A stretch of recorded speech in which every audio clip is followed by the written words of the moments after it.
ওম অজ্ঞানতিমিরান্ধস্য জ্ঞানাঞ্জনশলাকয়া চক্ষুরুন্মিলিतं येन তস্मै শ্রীগুরবে নমঃ।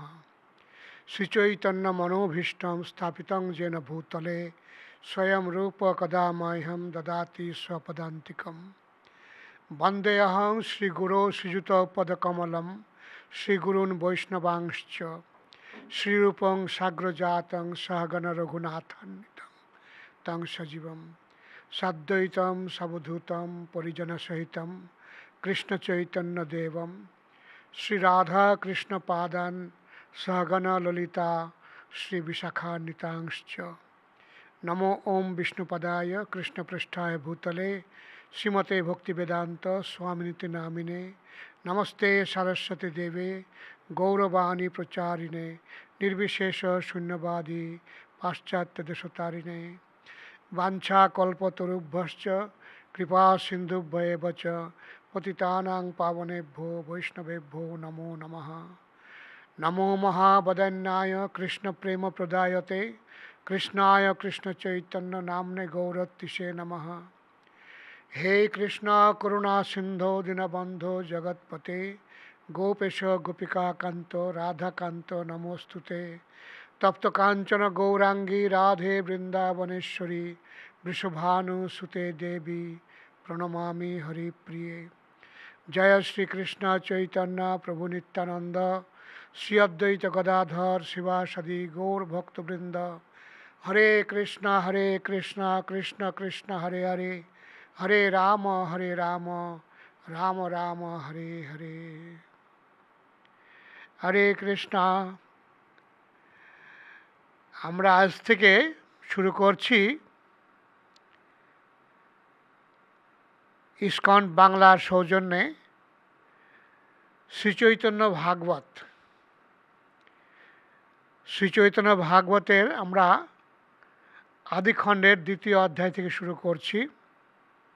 জয় জয় মহাপ্রভু শ্রীগৌর সুন্দর, জয় জগন্নাথ পুত্র মহামহেশ্বর, জয় নিত্যানন্দ গদাধরের জীবন, জয় জয় অদ্বৈতাদি ভক্তের শরণ। ভক্ত গোষ্ঠী সহিত গৌরাঙ্গ জয় জয়, শুনিলে চৈতন্য কথা ভক্তিলভ্য হয়। এখানে মহাপ্রভুর জয়ধ্বনি দেওয়া হয়েছে। গৌরসুন্দর যিনি হচ্ছেন জগন্নাথ পুত্র অর্থাৎ জগন্নাথ মিশ্রের পুত্র, নিত্যানন্দ এবং গদাধরের জীবনস্বরূপ, অদ্বৈতাদি ভক্তগণের যিনি আশ্রয়, সেই সঙ্গে ভক্ত গোষ্ঠী সহিত গৌরাঙ্গ মহাপ্রভুর জয় দেওয়া হচ্ছে। শুনিলে চৈতন্য কথা ভক্তিলভ্য হয়, এটা বলছেন লেখক শ্রী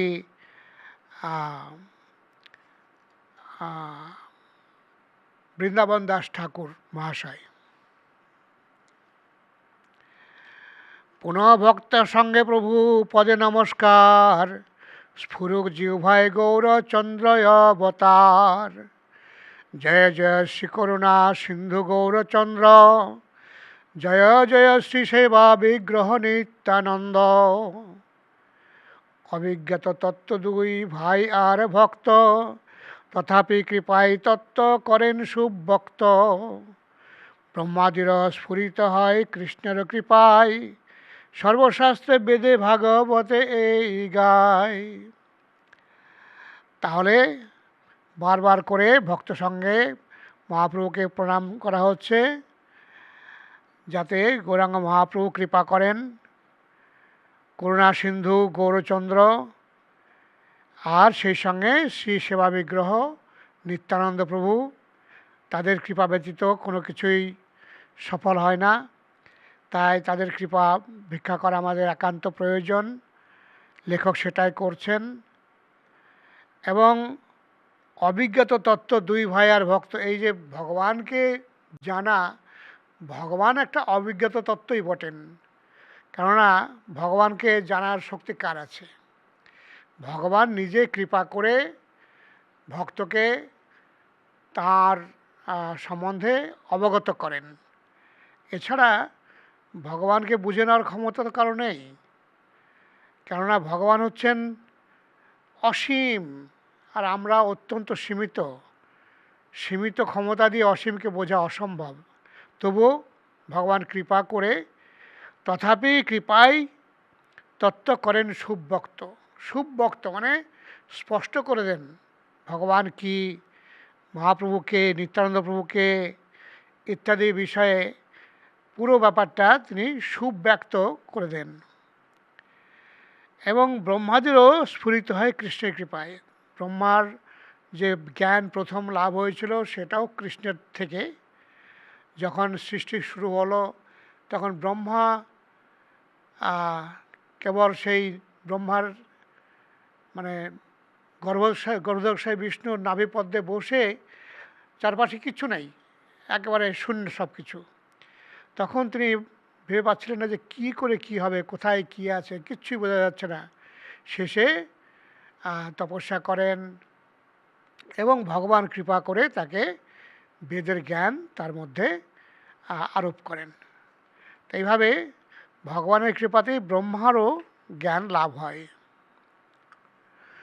পূর্বে ব্রহ্মা জন্মিলেন নাভিপদ্ম হইতে, তথাপিও শক্তি নাই কিছুই দেখিতে। যেটা আমি একটু আগে বললাম যে ব্রহ্মার যখন জন্ম হয়েছিল, নাভিপদ্ম কোথায়? ভগবান হচ্ছেন কৃষ্ণ, কৃষ্ণের প্রথম প্রকাশ হচ্ছেন বলরাম। বলরাম আবার নিজেকে চার ভাগ করলেন। চার ভাগ করে বাসুদেব, শঙ্কর্ষণ, প্রদ্যুম্ন, অনিরুদ্ধ, এই চার ভাগের মধ্যে থেকে যে শঙ্কর্ষণ, এই শঙ্কর্ষণ আবার নিজেকে প্রকাশ করলেন নারায়ণ রূপে। এবং নারায়ণ পরে আবার চার ভাগে ভাগ হলেন দ্বিতীয়বার বাসুদেব, শঙ্কর্ষণ, প্রদ্যুম্ন, অনিরুদ্ধ রূপে। এবং দ্বিতীয় যে শঙ্কর্ষণ হলেন সেই শঙ্কর্ষণ থেকে উৎপত্তি হলেন মহাবিষ্ণু, যিনি কারণ সমুদ্রে শয়ন করেন, যার লোমকূপ থেকে অসংখ্য ব্রহ্মাণ্ড বেরিয়ে আসে বুদ্বুদের আকারে। সেই ব্রহ্মাণ্ডগুলো পরে আবার প্রতিটি ব্রহ্মাণ্ডে ভগবান মহাবিষ্ণু নিজেকে গর্ভোদকশায়ী বিষ্ণুরূপে প্রকাশ করেন। করে প্রতিটি ব্রহ্মাণ্ডে একজন করে গর্ভোদকশায়ী বিষ্ণু থাকেন এবং প্রতিটি গর্ভোদকশায়ী বিষ্ণুর নাভিপদ্মে থেকে একজন করে ব্রহ্মার সৃষ্টি হয়। সেইভাবে বলছেন যে পূর্বে ব্রহ্মা জন্মিলেন নাভিপদ্ম হইতে, তথাপিও শক্তি নাই কিছুই দেখিতে। অর্থাৎ আশেপাশে কিছু ছিল না, সম্পূর্ণ শূন্য। তবে যাবে সর্বভাবে লইলা শরণ, তবে প্রভু কৃপায় দিলেন দর্শন। ভগবানের পাদপদ্মে সর্বভাবে শরণ গ্রহণ করা, এটা হচ্ছে গিয়ে আমাদের চাবিকাঠি। ভগবানের কাছে সম্পূর্ণরূপেই শরণাগত হতে হবে, 100%। তবে কৃষ্ণ কৃপায় স্ফুরিল সরস্বতী, তবে সে জানিলা সর্বই অবতার স্থিতি। হেন কৃষ্ণচন্দ্রের দুর্গে অবতার, তান কৃপা বিনে কারো শক্তি নাহি যে শক্তি জানিবার। তো এইভাবে তখন ভগবানের কৃপায় ব্রহ্মারও জ্ঞান হয়েছিল, সরস্বতী দেবী তাকে জ্ঞান দিয়েছিলেন। তারপরে তিনি সর্ব অবতারের স্থিতি সম্বন্ধে জানলেন। এইভাবে কৃষ্ণচন্দ্র দুর্গেয়, যাকে জানা সম্ভব নয়, দুর্গেয় অবতার, তান কৃপা বিনে কার শক্তি জানিবার। ভগবানের কৃপা না হলে ভগবানকে জানার শক্তি কারোই নেই। অচিন্ত অগম্য কৃষ্ণয় অবতার লীলা, যেই ব্রহ্মা ভাগবতে আপনে কহিলা। ভগবান কৃষ্ণের যে লীলা অচিন্ত, অগম্য, অর্থাৎ ভগবানের লীলায় প্রবেশ করা অভাবনীয়। তো সেই ব্রহ্মা ভাগবতে আপনে কহিলা। তারপরে ব্রহ্মাজি নিজে বলেছেন, কি বলেছেন? কো ব্যক্তি ভুমন ভগবান পরাত্মন, যোগেশ্বর অতির্ভবতস্ত্রিলোক্যম কাহং কথং বা কতি বা কদেতি বিস্তারয়ম ক্রীড়সি যোগমায়াম। এর অর্থ হচ্ছে এরকম, কোন হেতু কৃষ্ণচন্দ্র করেন অবতার, কার শক্তি আছে তত্ত্ব জানিতে তাহার। ব্রহ্মা বলছেন যে ভগবান কৃষ্ণচন্দ্র কেন অবতরণ করেন, সে শক্তি জানার শক্তি কারো নেই। তথাপি শ্রী ভাগবতে গীতায় যে কয়, তাহা লিখি যে নিমিত্তে অবতার হয়। ভগবানের অবতার কেন হয় সে সম্বন্ধে ভাগবতে গীতাতে যেভাবে বলা হয়েছে সেগুলো থেকে আমরা আলোচনা করব।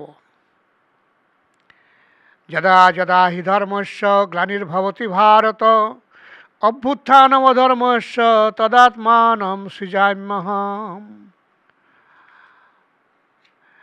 পরিত্রাণায় সাধুনাং বিনাশায় চ দুষ্কৃতম ধর্ম সংস্থাপনার্থায় সম্ভবামি যুগে যুগে। আর এই শ্লোকেরই পয়ার ছন্দে লেখক বাংলা করেছেন, ধর্মপরাভব হয় যখনে যখনে অধর্মের প্রবলতা বাড়ে দিনে দিনে সাধুজন রক্ষা দুষ্ট বিনাশ কারণে ব্রহ্মাদি প্রভুর পায় করে বিজ্ঞাপনে। তাই প্রভু যুগধর্ম স্থাপন করিতে সাঙ্গপাঙ্গে অবতীর্ণ হন পৃথিবীতে। বোঝা যাচ্ছে না?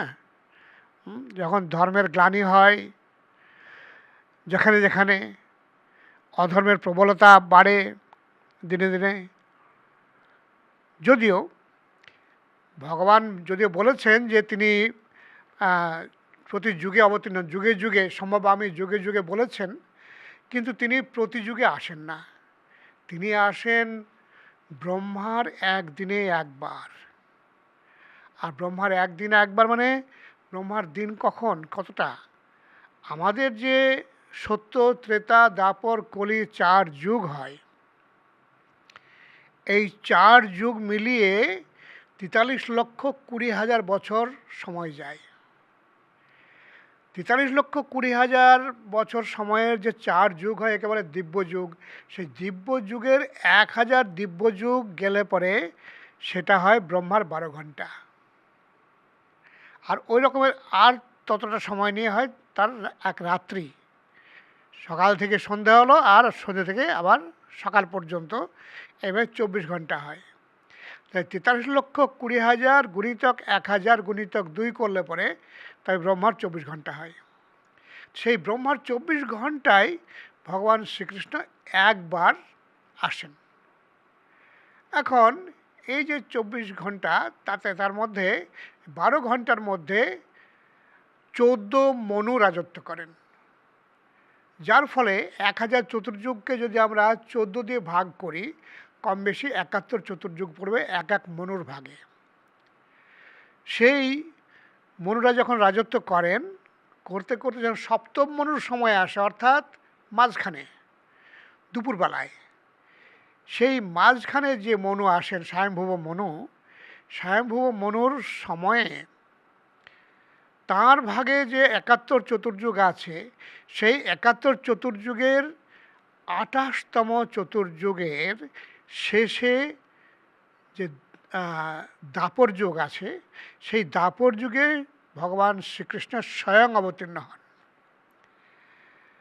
হ্যাঁ, আর ভগবান শ্রীকৃষ্ণ অবতীর্ণ হওয়ার 5000 বছর পরে সেই কৃষ্ণই স্বয়ং শ্রীচৈতন্য মহাপ্রভু রূপে আসেন।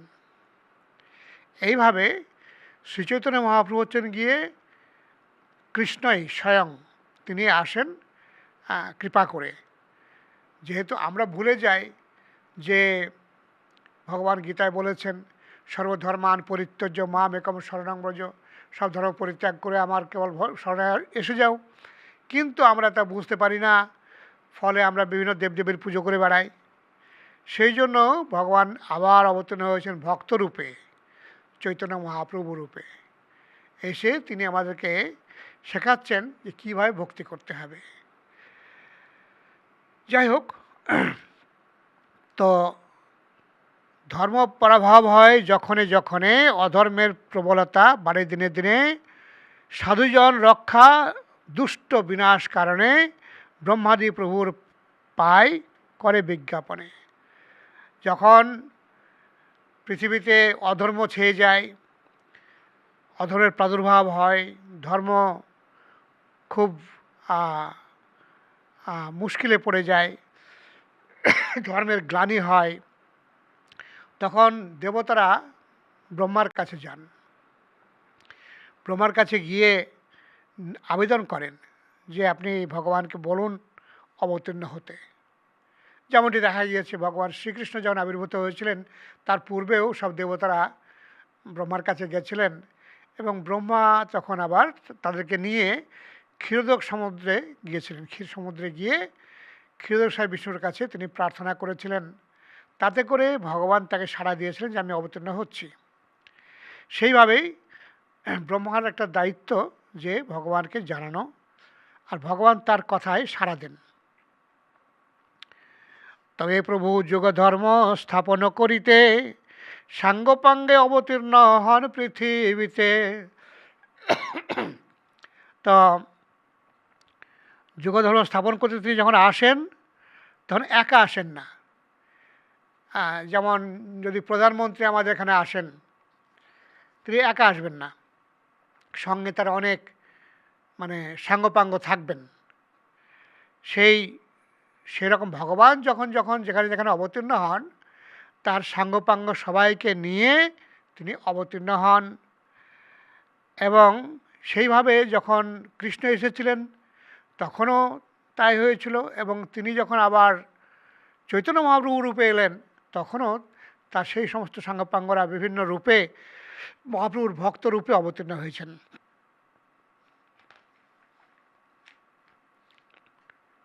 কলিযুগে ধর্ম হয় হরি সংকীর্তন, এতদর্থে অবতীর্ণ শ্রীশচীনন্দন।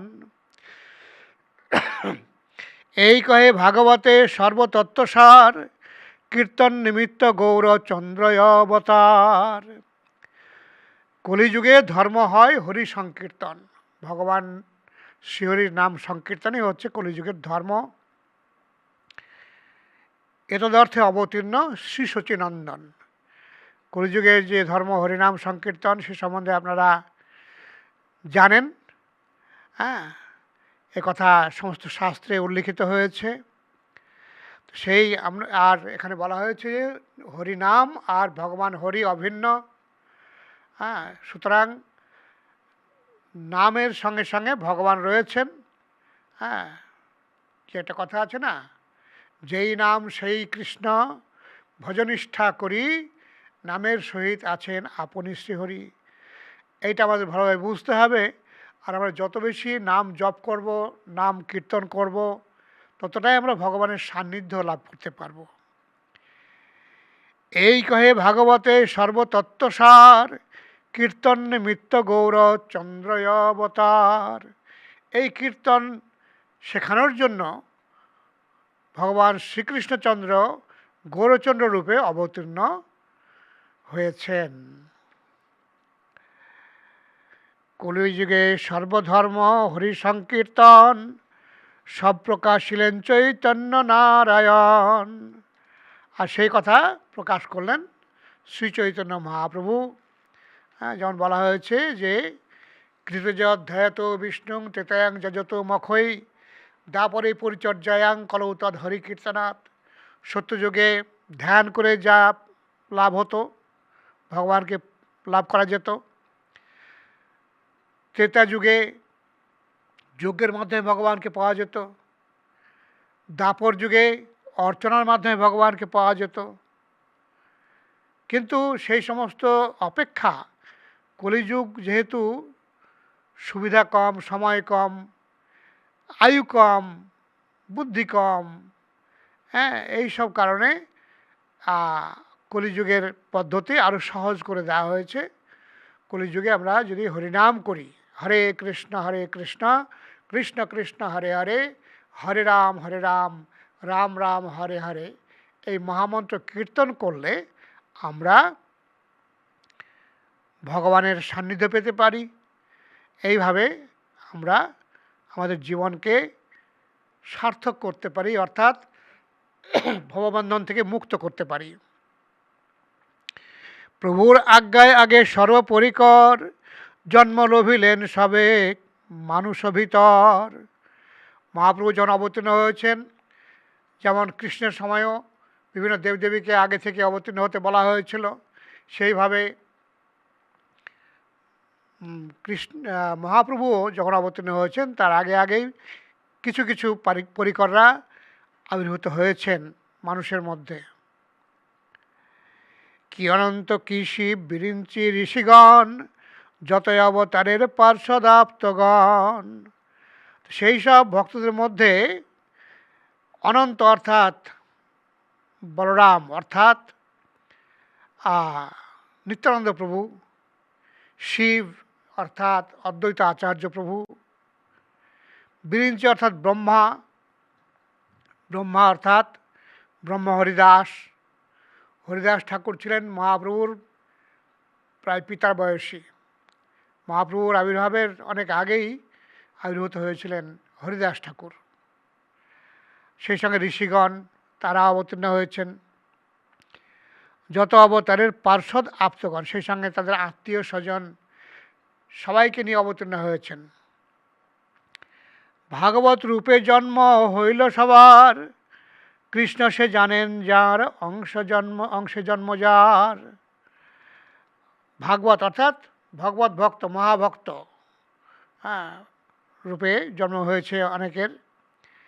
আর কার জন্ম কী নামে হয়েছে সে সম্বন্ধে একটি বই আছে, গৌর গণদেশ দীপিকা, কবি কর্ণপুরের। তাতে বর্ণিত আছে যে কৃষ্ণের লীলাতে যারা ছিলেন তারা কি কি ভূমিকায় এসেছেন চৈতন্য মহাপ্রভুর অবতারে। কারো জন্ম নবদ্বীপে, কারো চাট্টিগ্রামে, কেহ রাঢ়ে অদ্রদেশে, শ্রীহট্টে পশ্চিমে। নানা স্থানে অবতীর্ণ হইলা ভক্তগণ, নবদ্বীপে আসি হইল সবারও মিলন। কারো জন্ম নবদ্বীপে, নবদ্বীপ বলতে বোঝায় 9টা দ্বীপ। আর চৈতন্য মহাপ্রভু অবতীর্ণ হয়েছিলেন নবদ্বীপে। কিন্তু আবার কেউ কেউ ভুল বোঝেন যে নবদ্বীপে মহাপ্রভু অবতীর্ণ হয়েছেন, তাহলে মায়াপুরে কেন? না, মায়াপুর হচ্ছে নবদ্বীপ মানে 9টা দ্বীপ। 9টা দ্বীপ, 9টা দ্বীপের যে অবস্থান গোল করে একটা পদ্মের মতো, তার চারপাশে 8টা দিক আছে, দ্বীপ আছে, আর মাঝখানে একটা দিয়ে এই 9টা দ্বীপ হচ্ছে গিয়ে নববিধা ভক্তির যোজনস্থল। তো এই 9টা দ্বীপের মধ্যে মাঝখানের দ্বীপটা হচ্ছে অন্তর্দ্বীপ, যার নাম মায়াপুর। তাহলে মহাপ্রভু যদি নবদ্বীপে অবতীর্ণ হন, তাহলে তিনি কি পাশের দ্বীপে অবতীর্ণ হবেন না মাঝখানের দ্বীপে অবতীর্ণ হবেন? স্বাভাবিকভাবেই মাঝখানের দ্বীপে অবতীর্ণ হবেন। সেই মাঝখানের দ্বীপটা হচ্ছে মায়াপুর। আর বর্তমান যে নবদ্বীপ শহর, এটা হচ্ছে পাশের একটা শহর, পাশের একটা দ্বীপ, সেখানে কুলদ্বীপ, অন্তর্দ্বীপ, মধ্যদ্বীপ, ঋতুদ্বীপ, জন্মদ্বীপ, কুলদ্বীপ, মধ্যদ্বীপ, সীমন্ত দ্বীপ, এইভাবে 9টা দ্বীপ আছে। তার মধ্যে কুলদ্বীপ হচ্ছে একটা দ্বীপ, আর সেই দ্বীপে বর্তমান নবদ্বীপ শহর রয়েছে। এইভাবে মহাপ্রভু আবির্ভূত হয়েছে নবদ্বীপে। তো কারো কারো জন্ম হয়েছে নবদ্বীপে, কারো কারো হয়েছে চট্টগ্রামে। চট্টগ্রাম অর্থাৎ বাংলাদেশের দক্ষিণ প্রান্তে, বাংলাদেশের দক্ষিণ প্রান্তে চট্টগ্রাম। সেই চট্টগ্রামে ছিলেন গিয়ে পুণ্ডরিক বিদ্যানিধি এবং বাসুদেব দত্ত, তাদের জন্ম হয়েছিল সেখানে। কেউ রাঢ়ে, রাঢ়ে অর্থাৎ বীরভূমে, যেখানে নিত্যানন্দ প্রভু জন্ম হয়েছিল, সেইটাকে বলা হয় রাঢ়। রাঢ় মানে হচ্ছে গিয়ে যে দেশে গঙ্গা নেই, গঙ্গা প্রবাহিত হয় না, সেই দেশকে বলা হয় রাঢ় দেশ। সেই রাঢ়ে জন্ম হয়েছিল নিত্যানন্দ প্রভুর। আর হচ্ছে ওঢ্রদেশ, ওঢ্রদেশ মানে উড়িষ্যা, উড়িষ্যাতে অনেকের জন্ম হয়েছে। মহাপ্রভুর পার্শ্বদের মধ্যে অনেকেই উড়িষ্যায় জন্মেছিলেন। যেমন আমরা দেখি মহাপ্রভুর যে পার্শ্বদের মধ্যে সিকি মাইতি, আমাদের রামানন্দ রায়, তার ভাইয়েরা আছেন এবং অন্যান্য আরও অনেক উড়িয়া ভক্ত আছেন। আর কেউ কেউ জন্ম হয়েছেন সিয়ট অর্থাৎ সিলেটে, বাংলাদেশের সিলেট, সেখানেও অনেকে জন্মেছেন। এবং কেউ পশ্চিমেও জন্মেছেন, অর্থাৎ ভারতের পশ্চিম দিকে। নানা স্থানে অবতীর্ণ হইল ভক্তগণ, নবদ্বীপে আসি হইল সবার মিলন। নানা স্থানে অবতীর্ণ হয়েছেন এবং নবদ্বীপে এসে সবার মিলন হয়েছে। যেমন একটা কথা আছে না, জন্ম হোক যথা তথা, কর্ম হোক ভালো। যেখানে যেখানে জন্মগ্রহণ করুন না কেন, এসে মহাপ্রভুর সঙ্গে মিলিত হয়েছেন, সেটাই হচ্ছে বড় কথা। সর্ববৈষ্ণবের জন্ম নবদ্বীপেও ধামে, কোন মহাপ্রিয় দাসের জন্ম অন্য স্থানে। শ্রীবাস পণ্ডিত আর শ্রীরাম পণ্ডিত, শ্রীচন্দ্রশেখর দেব ত্রৈলোক্য পূজিত। ভবরোগ বৈদ্য শ্রী মুরারি নাম যার, শ্রীহট্টে এসব বৈষ্ণবের অবতার। তাহলে শ্রীবাস পণ্ডিত, শ্রীরাম পণ্ডিত, শ্রীবাস পণ্ডিতরা 4 ভাই ছিলেন, শ্রীবাস, শ্রীরাম, শ্রীপতি, শ্রীনিধি। এছাড়াও চন্দ্রশেখর, চন্দ্রশেখর হচ্ছেন গিয়ে মহাপ্রভুর মেসমশাই, সর্বজয়া দেবীর স্বামী। আর এবার এইসব লোকেরা। আর সেই সঙ্গে হচ্ছে ভবরোগ বৈদ্য মুরারি গুপ্ত, মুরারি নাম যার, মুরারি গুপ্ত, তিনি ছিলেন গিয়ে বৈদ্য। সেই মুরারি গুপ্ত এসে এখানে নবদ্বীপে ছিলেন। যেমন এই সমস্ত ভক্তরাই নবদ্বীপে এসেছিলেন। তারা গঙ্গার তীরে বাস করবেন বলে মায়াপুরে নবদ্বীপে এসেছিলেন, এসে বাস করতেন। সেই মুরারি গুপ্তের ভূমিকা চৈতন্য লীলায় খুব বড় আছে। শ্রীহট্টে এইসব বৈষ্ণবের অবতার, শ্রীহট্টে এরা জন্মগ্রহণ করেছিলেন, শ্রীহট্টে থেকে এরা এখানে এসেছিলেন। পুণ্ডরীকে বিদ্যানিধি বৈষ্ণব প্রধান, চৈতন্য বল্লভ দত্ত বাসুদেব নাম। পুণ্ডরিক বিদ্যানিধি, পরে পরে আমরা আরও বিস্তৃত বিবরণ পাব। পুণ্ডরিক বিদ্যানিধি যিনি হচ্ছেন গিয়ে গদাধর প্রভুর গুরু হয়েছিলেন। তারপরে 4টি গ্রামে হইল ইহা সবার প্রকাশ, বুড়নে হইল অবতীর্ণ হরিদাস। চট্টগ্রামে এদের প্রকাশ হয়েছিল। আর বুড়নে অর্থাৎ বুড়ন গ্রামে, বর্তমান বাংলাদেশের বুড়ন গ্রামে অবতীর্ণ হয়েছিল হরিদাস ঠাকুর। হরিদাস ঠাকুর সম্বন্ধে চৈতন্য চরিতামৃতে, চৈতন্য ভাগবতে তিনি যবনকুলে জন্মগ্রহণ করেছিলেন বলে আমরা জানি। তবে গত কিছুদিন আগে যখন আমি বুড়নে গিয়েছিলাম, ওখানে ওনার জন্মস্থানে একটা বড় মন্দির করা হয়েছে। সেইখানে বর্ণিত আছে যে তার বাবা মা ছিলেন গিয়ে ব্রাহ্মণ, কিন্তু কোনো ক্রমে তার লালন পালন হয়েছিল মুসলিম ঘরে, এরকম শোনা যাচ্ছে। যাই হোক, রাঢ় মাঝে একচক্রা নামে আছে গ্রাম, জহি অবতীর্ণ নিত্যানন্দ ভগবান। রাঢ় মাঝে এক চাকা গ্রাম আছে। আপনারা হয়তো অনেকেই এক চক্রায় গিয়েছেন, যারা যাননি তারা অবশ্যই যাবেন। এখানে যেমন মায়াপুর, যেমন চৈতন্য মহাপ্রভুর জন্মস্থান, এক চক্রা তেমনি হচ্ছে নিত্যানন্দ প্রভুর জন্মস্থান। আর নিত্যানন্দ প্রভু হচ্ছেন গিয়ে অভিন্ন গৌরাঙ্গ। গৌরাঙ্গ যেমন কৃষ্ণ আর বলরাম যেন এক আত্মা দুই দেহ, তেমনি গৌর নিত্যানন্দ তারা হচ্ছেন কি এক আত্মা দুই দেহ। তো এইভাবে একচক্রা গ্রামে অবতীর্ণ হয়েছিলেন নিত্যানন্দ প্রভু। হারায় পণ্ডিত নাম শুদ্ধ বিপ্ররাজ, মূল সর্ব পিতা তানে করে পিতা ব্যাজ। নিত্যানন্দ প্রভুর পিতার নাম ছিল হারাই পণ্ডিত, হাড় ওঝা।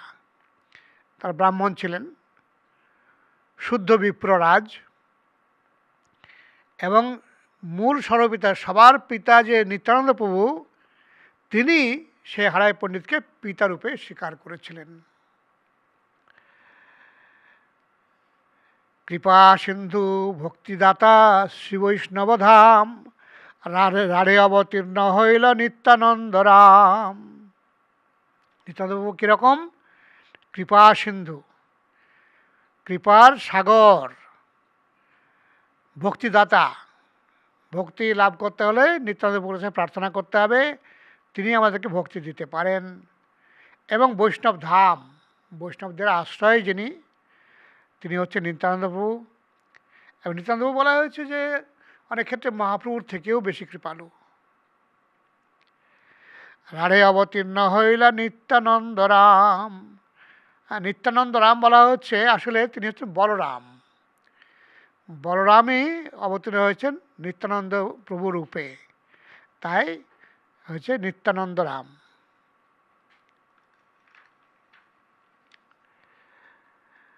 মহাজয়ধ্বনি পুষ্প বরিশন, মহাজয় জয়ধ্বনি পুষ্প বরিশন, সঙ্গোপে দেবতা গণে কইলেন তখন। যখন নিত্যানন্দপুর জন্ম হয়েছে, আবির্ভাব হয়েছে রাড়ে, তখন গুপ্তরূপে দেবতারা সেখানে পুষ্পবর্ষণ করছেন। নিত্যানন্দপুর আবির্ভাব হয়েছিল মহাপ্রভুর আবির্ভাবের 12 বছর আগে। নিত্যানন্দ বছর মহাপ্রভু থেকে 12 বছরের বড়। সেই দিন হইতে রাঢ়মণ্ডলে সকল পুনঃ পুনঃ বাড়িতে লাগিল সুমঙ্গল। রাঢ় দেশ মানে যেখানে গঙ্গা নেই, যেখানে বৃষ্টিও কম হয়, কিন্তু যখন থেকে নিত্যানন্দপ্রভু আবির্ভূত হয়েছেন তখন থেকে সেখানে সুমঙ্গল বাড়তে লাগলো। এইভাবে ত্রিহুতে পরমানন্দ পুরীর প্রকাশ, নীলাচলে যার সঙ্গে একত্র বিলাস। ত্রিহুতে পরমানন্দ পুরীর প্রকাশ হয়েছে, নীলাচলে মহাপ্রভুর সঙ্গে তাদের মিলন হয়েছিল। গঙ্গা তীরে পুণ্যস্থান সকল থাকিতে, বৈষ্ণব জন্ম একেনে স্বচ্ছ দেশেতে। আপনে হইলা অবতীর্ণ গঙ্গা তীরে, সঙ্গের পার্শ্বদে কেনে জন্মায়েন দূরে। হ্যাঁ, অন্যান্য পার্শ্বদেরকে দূরে দূরে জন্মগ্রহণ করালেন, নিজে গঙ্গার তীরে অবতীর্ণ হলেন। এর পেছনে ভগবানের প্ল্যান থাকে যে সেই সব দেশকে উদ্ধার করার জন্য। যেমন আমাদের শ্যামানন্দ প্রভু অবতীর্ণ হয়েছিলেন উড়িষ্যাতে, এবং তারপর উড়িষ্যার এরিয়াকে তিনি প্লাবিত করেছিলেন বৈষ্ণব ধর্মে।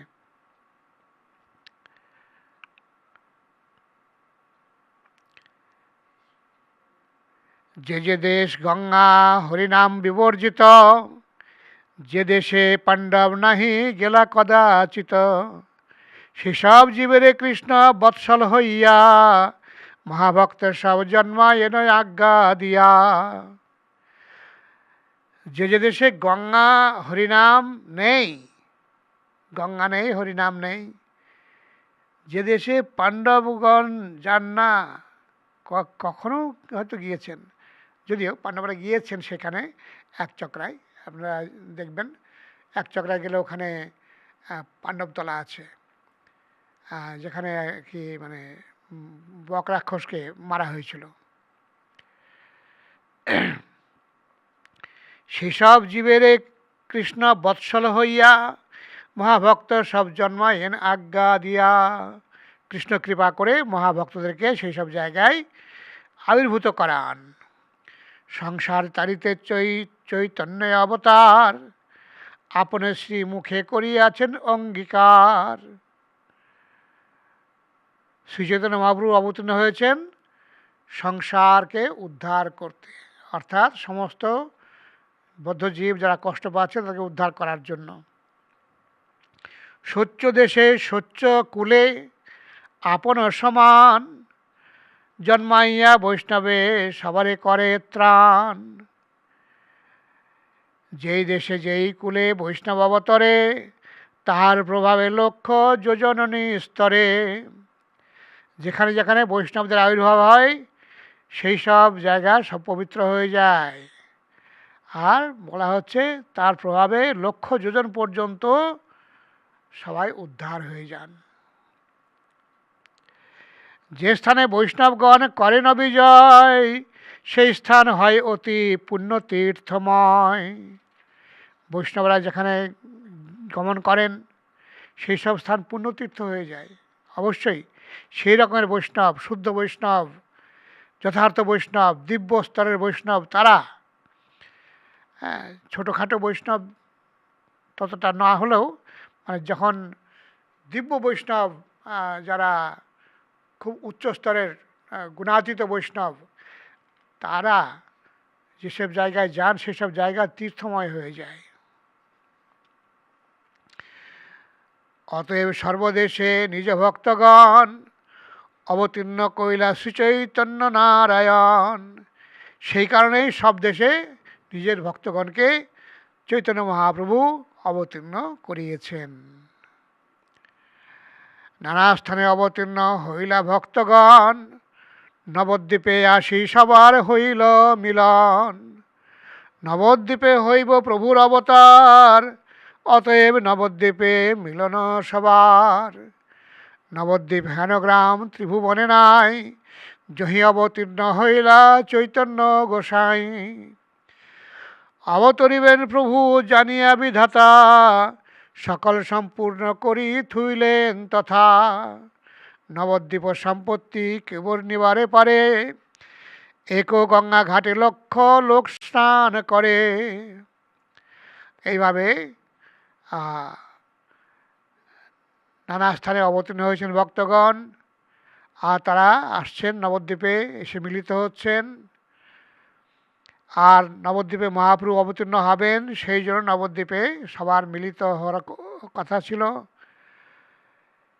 এই জন্যই নবদ্বীপ হেনগ্রাম ত্রিভুবনে নাই, জহি অবতীর্ণ হইলা চৈতন্য গোসাই। মহাপ্রভু যেখানে অবতীর্ণ হয়েছেন সেই নবদ্বীপের মতো গ্রাম ত্রিভুবনে আর নেই। কেননা মহাপ্রভুর যে অবতরণ, মহাপ্রভু হচ্ছেন গিয়ে মহাবদান্য অবতার। কৃষ্ণের ক্ষেত্রে তিনি কিছু শর্ত রাখেন, যেমন তিনি বললেন যে সব ধর্ম পরিত্যাগ করে আমার শরণাগত হও, তাহলে তোমাকে সব পাপ থেকে রক্ষা করবো। কিন্তু মহাপ্রভু সেখানে কোনো শর্তও দেননি, কেবল তিনি বলছেন হরিনাম করো। এইভাবে তিনি কোনো শর্ত না দিয়েই কৃষ্ণ প্রেম বিতরণ করেছেন, যোগ্য অযোগ্য বিচার না করে।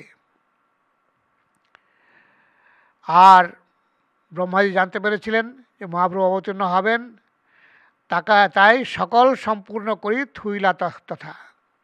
যেমন ভগবান রামচন্দ্র চিত্রকূটে যাবেন, চিত্রকূটে থাকবেন 11 বছর, সেটা জানতে পেরে দেবতারা সেখানে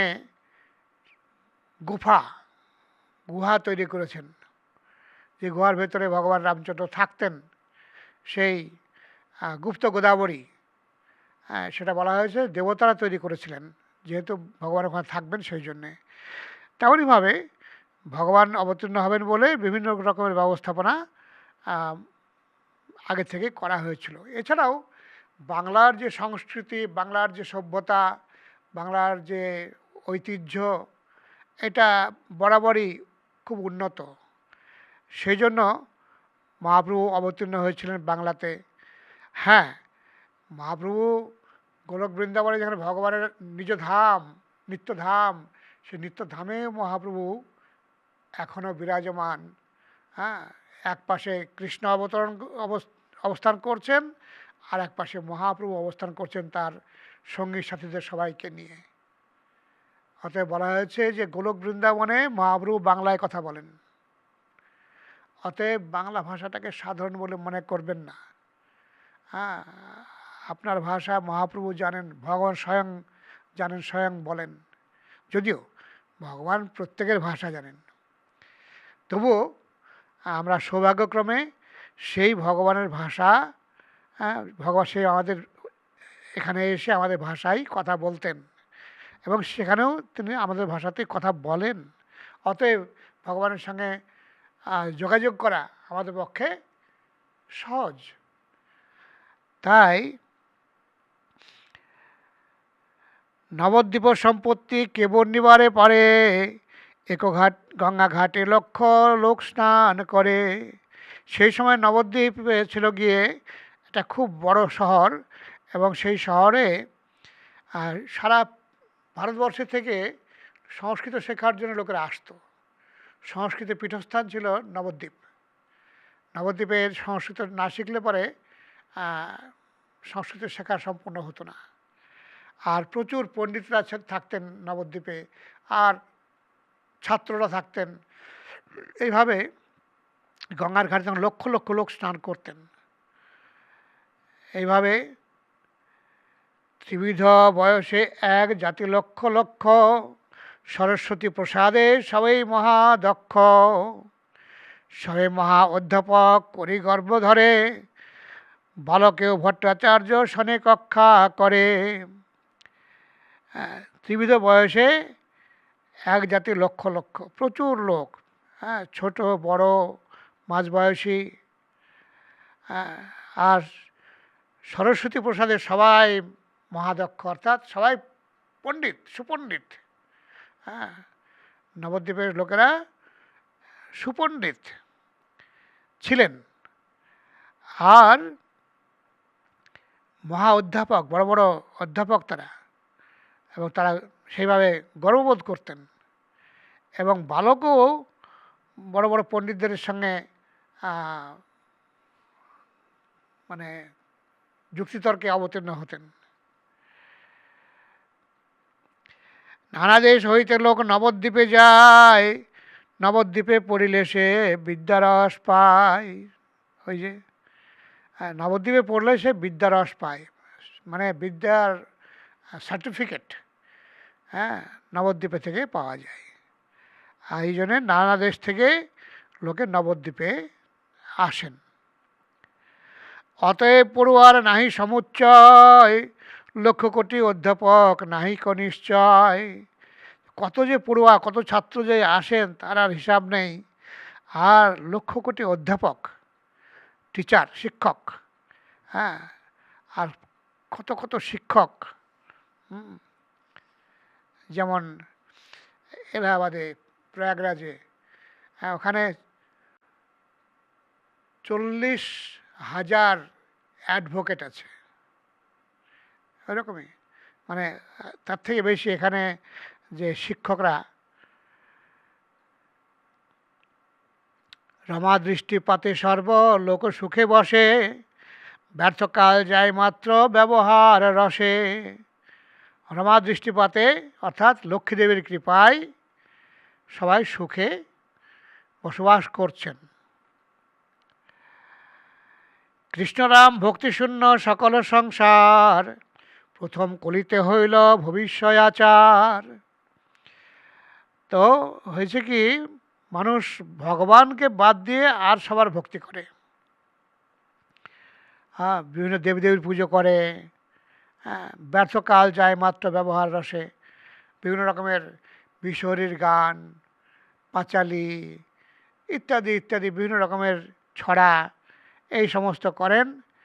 কিন্তু কৃষ্ণ ভক্তি, রাম ভক্তি এইসবগুলো ছিল না বললেই চলে, খুব কম ছিল। আর প্রথম কলিতেই যেন ভবিষ্যতের মতো হয়েছে। বলা হয়েছে কলিযুগের শেষে, কলিযুগের মধ্যে ভয়ঙ্কর এক অধর্মের যুগ আসবে, কিন্তু সেই সময় দেখা যাচ্ছে যে যেন কলিযুগের শুরুতেই সেরকম শুরু হয়ে গেছে। কর্ম লোক সবে এই মাত্র জানে, মঙ্গলচণ্ডীর গীতে করে জাগরণে। ধর্মকর্ম বলতে মঙ্গলচণ্ডীর গীত শুনতে রাত জাগে। মঙ্গলচণ্ডীর গীত, বিশহরীর গান ইত্যাদি। দম্ভ করি বিশহরী পূজে কোনো জন, পুত্তলি করে কেহ দিয়া বহু ধন। ধন নষ্ট করে পুত্র কন্যার বিবাহ, এই মতো জগতের ব্যর্থকাল যায়। এইভাবে কেউ কেউ দম্ভ করে বিশহরী পুজো করে, কেউ কেউ মানে যাকে বলে লোক দেখানোর জন্যে, আমি ধার্মিক লোক সেই দেখানোর জন্যে লোকে ধর্ম করে, পুজো দেয়, মা কালীর পুজো দেয় বা বিশহরীর পুজো দেয়। তাতে প্রচুর অর্থ ব্যয়ও করে। ধন নষ্ট করে পুত্র কন্যার বিবাহে, ছেলে মেয়ের বিয়ে দিতে প্রচুর অর্থ ব্যয় করে। এইভাবে ব্যর্থ সময় নষ্ট হচ্ছিল। জীবা ভট্টাচার্য চক্রবর্তী মিশ্র সব, তাহারা না জানে সব গ্রন্থে অনুভব। আর দেখা গেল যে ভট্টাচার্য চক্রবর্তী মিশ্র যেসব ব্রাহ্মণরা, তারাও শাস্ত্র সম্বন্ধে তেমন একটা পরিপক্ক নন। এইভাবে শাস্ত্র পড়াইয়া সবে এই কর্ম করে, শ্রোতার সহিতে যায় জম পাশে ডুবি মরে। এইভাবে যদি প্রকৃত শিক্ষা না হয়, ভগবত ভক্তি না হয়, যত পড়াশোনাই করুক না কেন, যত সংস্কৃত শিখুক না কেন, যদি ভগবানের ভক্তি না করে, তাহলে সে তো ব্যর্থ সব। তাই শ্রোতাসহ অধ্যাপকেরাও কি বলে, জম পাশে ডুবি মরে। জম পাশে মানে নরকে যায়। নাবাখানে যুগধর্ম কৃষ্ণের কীর্তন, দোষ বিনা গুণ কারো না করে কথন। যুগধর্ম কৃষ্ণ কীর্তন সে কথা কেউ বলে না, কেউ পারে না। আর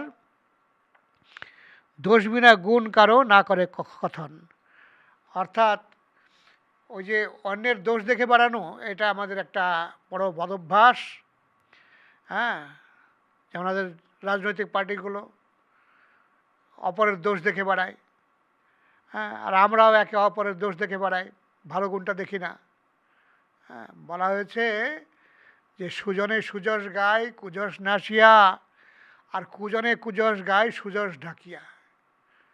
যারা সুজন, যারা ভালো লোক, তারা সুযশ গায় কুযশ নাসিয়া, কুযশটাকে বাদ দিয়ে দেয়, দিয়ে সুযশটাকে ব্যাখ্যা করে, সবার সামনে তুলে ধরে। সুজনে সুযশ গায় কুযশ নাসিয়া, আর কুজনে কুযশ গায়। যারা কুজন, তারা খারাপ লোক, তারা অন্যের কি কুযশ আছে, কি খারাপ গুণ আছে, সেইগুলোই গাইবে। আর যা ভালো কিছু আছে সেগুলোকে ঢেকে দিয়ে খারাপগুলোকেই লোকের সামনে তুলে ধরবে।